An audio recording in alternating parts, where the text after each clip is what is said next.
আমি একটি ডেটা দেখাই আপনাদের কাছে। এই রিপোর্টটা হয়তো অনেকের কাছে গেছে। এটা উত্তর সিটি কর্পোরেশনের সঙ্গে সার্ভিলেন্স চুক্তির আমাদের ডেটা। একটা জিনিস আপনারা খেয়াল করেন, এই রিপোর্টটা আপনাদের কাছে থাকতে পারে। এখানে আমরা জুলাই মাস থেকে দিয়েছি। জুলাই মাস থেকে শার্প ডেক্লাইন হয়েছে এডিস মশা। এডিস মশা দেখেন একদম সরাসরি কমে এসছে। আর কিউলেক্স মশা কী পরিমাণ বাড়ছে একদম পরিষ্কার দেখা যাচ্ছে। কিউলেক্স মশা বাড়ছে, এডিস মশা কমছে।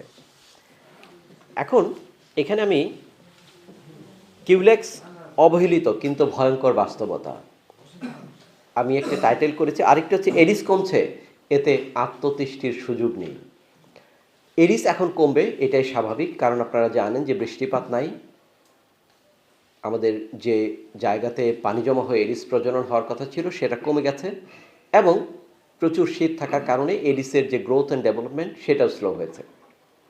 তবে একদম ভিন্ন চিত্র অপোজিট হয় কিউলেক্স মশার ক্ষেত্রে। আপনারা এখন লিখে রাখতে পারেন আগামী মাসে মার্চ মাসের ফেব্রুয়ারি মাসের শেষ সপ্তাহ থেকে মার্চ মাসের 15 তারিখ পর্যন্ত ঢাকায় কিউলেক্স মশার যন্ত্রণায় বসতে পারবেন না। আপনারা লিখে রাখতে পারেন আমার এই কথাটা। যদি না ফলে আপনারা পরে আমাকে বলবেন।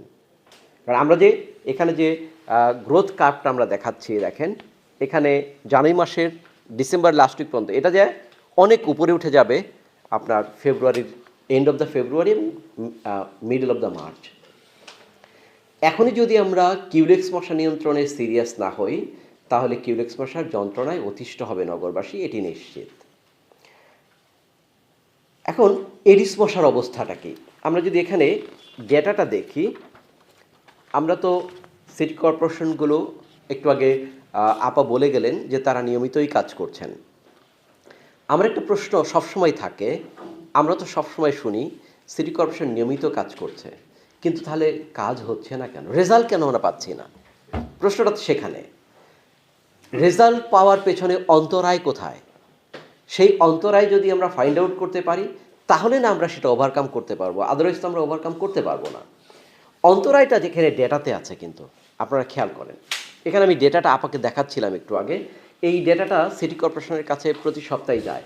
আমরা যদি দেখি ঢাকা শহরের 80% এডিস মশা হয় মাত্র 3টা জায়গাতে।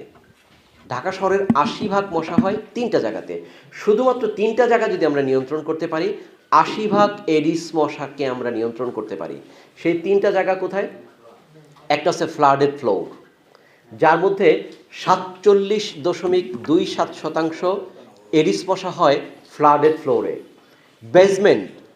বেসমেন্টে হয় 17% এডিস মশা, এবং প্লাস্টিক ড্রামে হয় 15% এডিস মশা। তাহলে দেখেন 47, 17 এবং 15, প্রায় 80% এডিস মশা হয় মাত্র 3টা পাত্রে।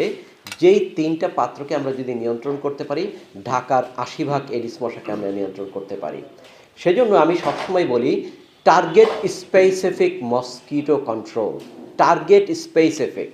আমরা যদি ধরেন, আমি মজা করেই বলি, আমরা একটা শত্রুকে মারতে চাই, কিন্তু শত্রু কোথায় থাকে সেটা যদি আমরা সেইখানে আমরা আমাদের অস্ত্রটা প্রয়োগ না করি, তাহলে কিন্তু শত্রু মরবে না।